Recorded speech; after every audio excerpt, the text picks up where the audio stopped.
on a program designed to help us all, parents, educators, and caregivers, build self-confidence in our children.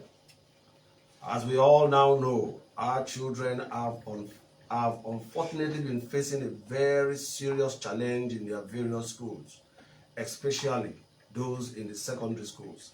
They are being tormented by the same school teachers and school owners whom we parents and caregivers pay school fees to help teach our children various subject matters and societal values.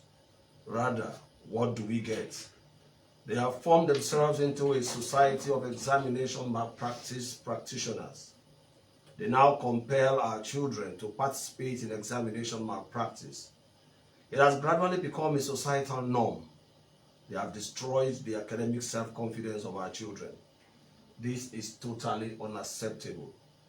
Unbreakable, a product of Wooden King Education Foundation, is poised to reverse this ugly trend. In our last episode of Unbreakable, our discussion was focused on parents using emotional support to help build the academic self-confidence of the child. During that program, 4 methods or types of emotional support were mentioned. We were only able to discuss one of them, and that was positive reinforcement, simply meaning praising and encouraging a child. That is, using praises and encouragement to provide emotional support. Today we will turn our attention to another method, which we did mention. That is, using what is termed as constructive feedback. With me in the studio is our regular think tank from Wooden King Education Foundation to do justice to this topic. Let me recognize quickly the presence of the Vice President of Wooden King Education Foundation in the person of Mrs. Udin Innocent. You are welcome, Mrs. Udin. Thank you, sir. Thank you for today. Good morning, our dear listeners. Also in the house is Mrs. Patrick Ihoma. You are welcome, madam. Thank you, Mr. Effiong. I'm delighted to be here once again. Also, we have with us Mr. Olajide Adebola. Sir, you are welcome, please. Good morning, our dear listeners. Thank you, Mr. Effiong. It's a privilege to be here once again. As usual, I'm your regular host, Effiong Innocent Inyobong. Just before we commence, let's get a message from Wooden King Education Foundation to our dear educators, both teachers and school owners.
I totally agree with that. Every child is teachable. Teach him well, he will understand. That was from Wooden King Education Foundation. Okay, let's get into the business of the day. I'll start with you, Mrs. Sudin. Kindly explain to us what constructive feedback is. Thank you, Mr. Fion. Once again, good morning, our dear listeners. This is a very important parenting task in the academic life of our children, and I implore our parents to take it as such. Okay, so constructive feedback is a specific type of feedback that is designed to help individuals improve and grow. In the context of academic self-confidence, constructive feedback from parents can play a crucial role in helping children develop a positive and confident attitude towards learning.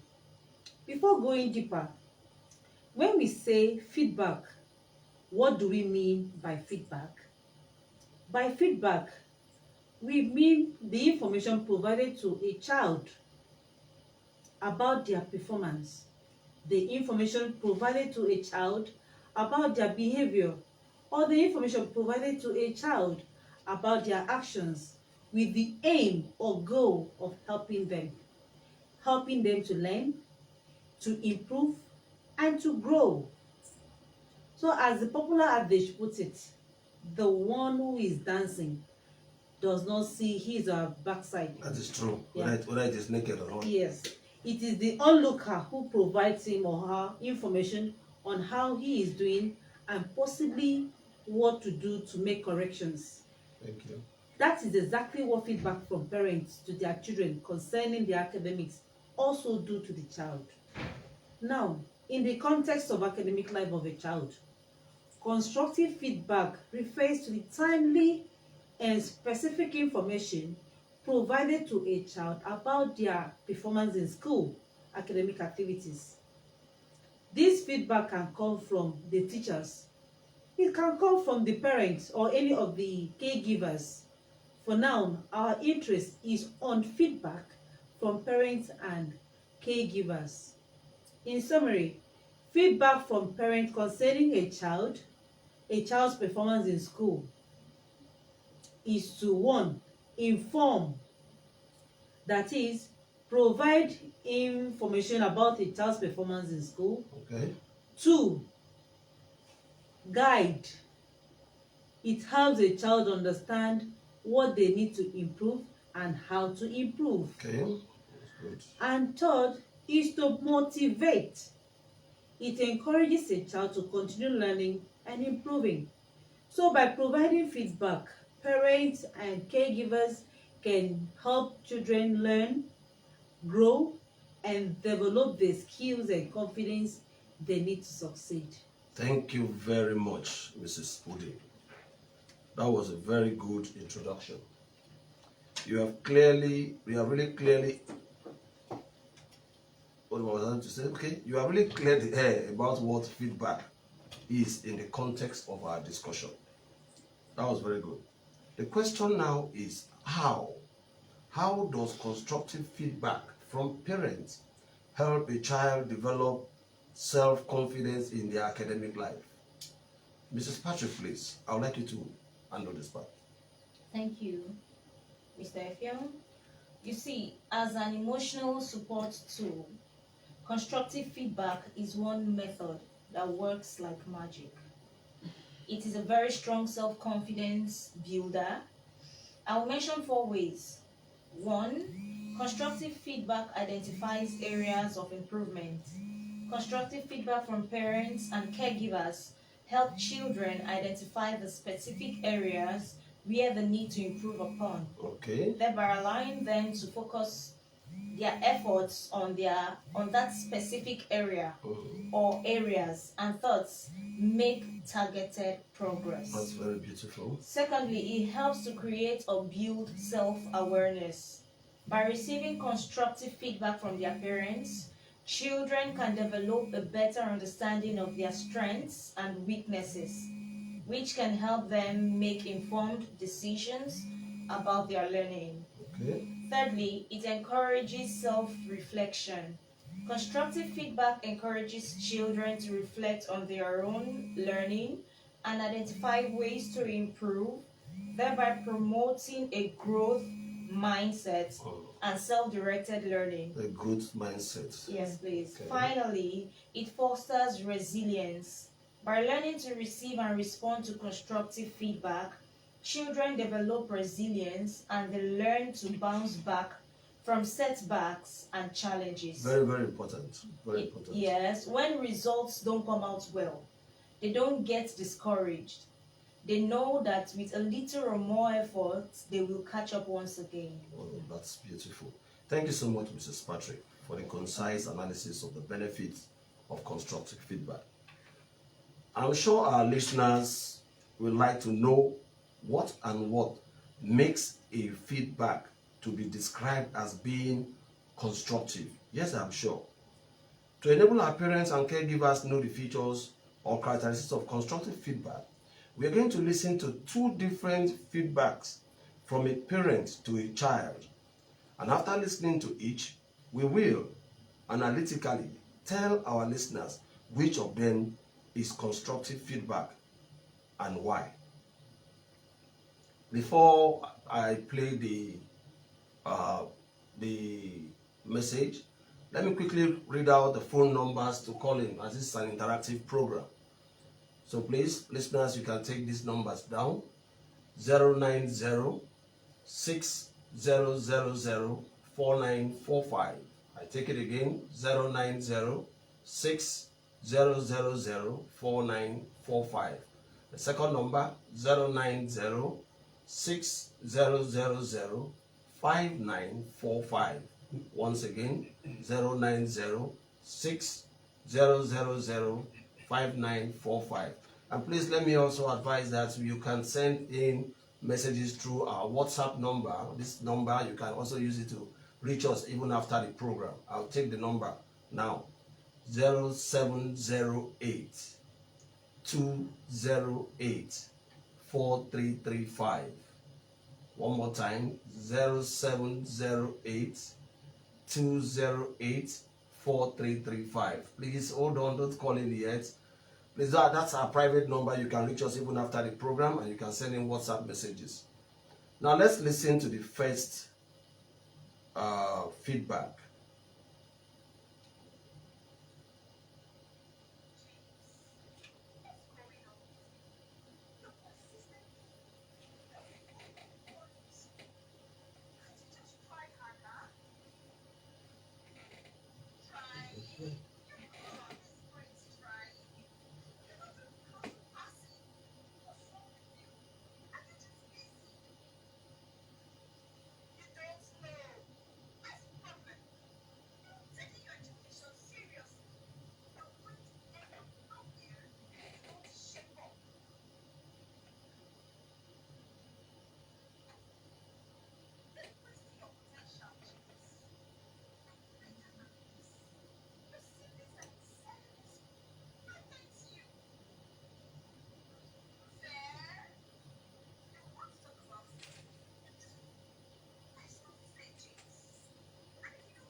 That was very serious feedback. Okay, so after that, that was a mother giving feedback to the son. Mr. Debola, kindly tell us, was that feedback constructive? What are the features of constructive feedback? Please, Mr. Debola. Thank you very much. Let me just go on to say either yes or no. That means I will not just go on to say yes or no. Rather, I will first list out what we expect from constructive feedback. Then we all will be able to agree with my judgment, concerning the parameters or features expected of constructive feedback. I believe that is fair. I agree. I'm sure others in the studio also agree. Abi? Yes, sir. Una agree? Yes, sir. we all. Okay, so go ahead, Mr. Debola. I thank you all. For feedback to be considered constructive, it must first be supportive. Yes, it must be offered in a supportive and non-judgmental tone, with the primary aim or goal of helping the child to improve. I'm sure we will all agree that the feedback we just listened to from that parent was more of criticism and it was highly judgmental. In fact, somewhere during the feedback, she said something like, "You are going to end up nowhere if you don't shape up." That is highly judgmental and can even destroy the eagerness of the child to study. Well, that is one point down for that feedback. Bam, I totally support you. Any other feature? Yes, of course. Please go ahead. Constructive feedback is expected to be specific. What do I mean by this? The parent should help the child to clearly identify what he or she has not done well and what the child needs to improve on. The feedback we just listened to also failed in this aspect. It was as if the child failed in every aspect of his academics. It did not focus on any target or specific performance. Rather, she was making general comments about the child. The feedback obviously failed this test. Lastly, it is very important that feedback should be timely. Constructive feedback should be provided in a timely manner while the experience is still fresh in the child's mind. Okay. In a way, one may be tempted to say that the feedback was timely. But is that true? What was feedback timely about? When no specific performance defect was mentioned. Mr. Effiong, I'm very proud to say that that feedback was not constructive at all. If you permit me, I will say that that feedback was destructive. Thank you, Mr. Adebola. I totally agree with you.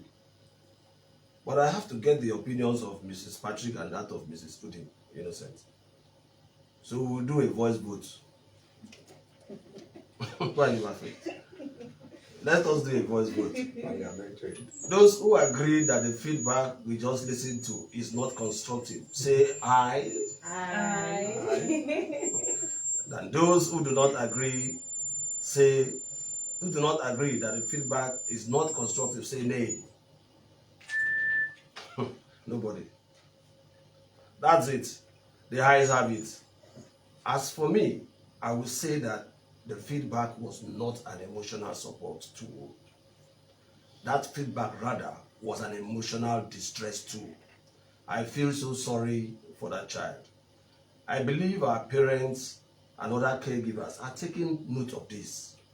Let's now quickly listen to the second feedback.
Okay, that was the second feedback.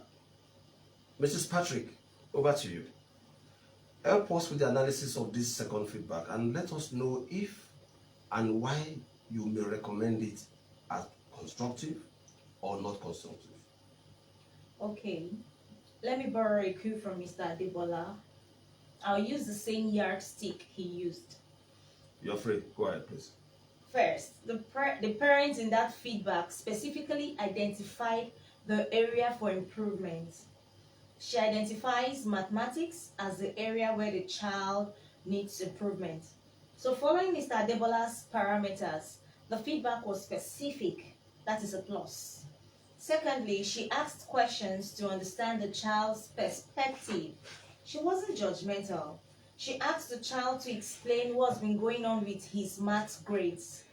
Then she offered support and resources. She offered to find extra lesson teacher or tutor and to help with the word problems. By all these, you agree with me that she was supportive. And another plus here is this. And that's another plus for us, rather. And very importantly, she acknowledged the child's efforts and progress. She acknowledged that the child's good grades in English and sciences. And finally, the feedback was timely. Let us not forget that she also offered encouragement and motivation. I am sure we will all agree that the second feedback meets the requirements for constructive feedback. Yes. I totally agree.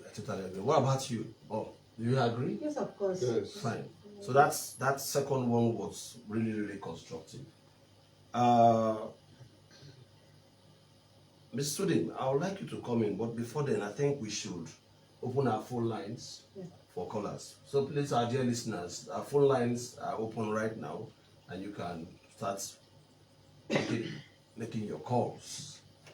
While we are waiting for the calls, let's get back to you, Mrs. Studin. For the purpose of clarity, can you quickly summarize the features of constructive feedback?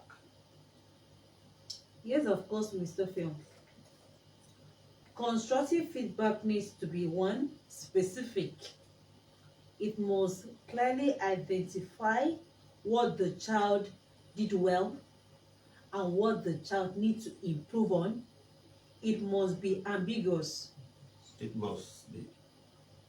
Did you say ambiguous or not ambiguous? It must not be ambiguous, rather, oh my God. Okay, please, let's take this call. It must not. Let's get to take this call. Hello? Uh, Hello?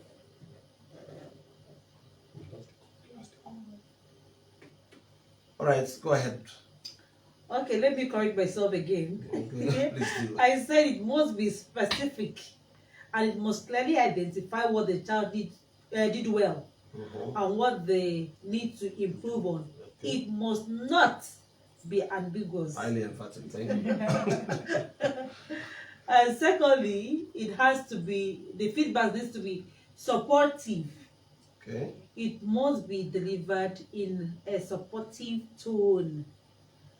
Feedback should be offered in a supportive and non-judgmental tone, okay, with the goal of helping the child improve. thank you very much.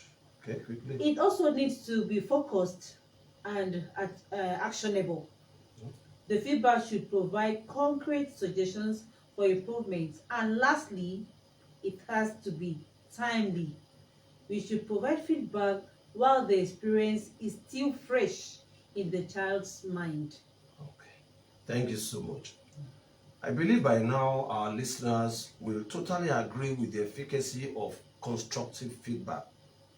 By providing constructive feedback, parents can help their children develop academic self-confidence. They can help their children develop resilience and a growth mindset. We all know how beautiful a growth mindset is compared to a fixed mindset. This will help set the children up for success in their academic and personal lives. Let's still tell our callers the phone lines are still open. We're expecting your calls. Now, by providing specific feedback, Parents and caregivers can help children develop a clear understanding of what they need to work on and also make targeted improvements and achieve their goals, rather than just giving a general feedback or general comment. It should be specific. For a child who is self-confident will not jitter when examination approaches and begin to seek alternative ways to dubiously pass his exams. A self-confident child will remain unbreakable to the pressure and antics of the Society of Examination Malpractice practitioners. Please, our dear parents, let's be attentive to the emotional support our children need from us in their academics. This issue of examination malpractice isn't as unsolvable as people are making it look. All we have to do is build our children to be self-confident. A self-confident child, we keep repeating, is resilient. A self-confident child is not scared of setbacks. So you parents should not be scared of the setback, because the child knows that setbacks can be overcome. Where there are no buyers, there won't be sellers. If we don't have children that are not self-confident, then the sellers, the Society of Examination Malpractice practitioners, will have no one to sell to. Once our children are confident of themselves, this ugly Society of Examination Malpractice practitioners, teachers and school owners who pay school fees to teach our children, whom we pay school fees to teach our children, will find out that there are no more buyers, and gradually the market will fizzle out. In the course of our discussion, we said that feedback from parents concerning the children's academics should target specific performance or behavior rather than making general comments about the child. Mr. Debola, why is this relevant? Can you please make this as fast as possible? Yeah, you see, time is running out. Yeah, you see, when feedback targets specific performance or behavior, rather than making general comments about the child, it will achieve the following. It helps to avoid labeling or judging. Feedback doesn't label or judge the child as good or bad. Okay. Number two, it helps to target specific actions. The feedback focuses on specific behaviors or actions that need improvement. Okay. This tends to encourage improvement and growth because it provides actionable feedback. The child knows exactly what they need to work on. All right, thank you very much. I think that's the most I can say. Thank you very much. Mrs. Patrick, can you briefly give us some examples of general comments as against specific feedback? You have just 30 seconds to do that. All right, I would love to. All right, then, go ahead. Okay, firstly, general comment. You're so smart. That comment is too broad. It doesn't specify anything. Okay. Okay, and for specific feedback, I would really like the way you use evidence to support your argument in your essay. That's very specific. I really like the way you use evidence to support your argument in your essay. Yes. That's a specific feedback. Thank you. Mrs. Sudi, I would have said you should give us 2 benefits of targeting specific behavior when giving feedback to our children. If you can't, I will just take one. Briefly, please. Okay, I would say 1. It increase. Sorry, I may cut you. There's a call coming in. Please go ahead. 1 is increased effectiveness, and the second is improved self-esteem. Let me quickly explain that last one. Okay. The child is more likely to develop a positive self-image. Yes, thank you very much. Thank you very much for being brief. All right, I think we will round up with this until next week. Time is not our friend. So thank you very much, every one of us. Thank you very much. Thank you, listeners. So let's take this last message from Odin King Education Foundation.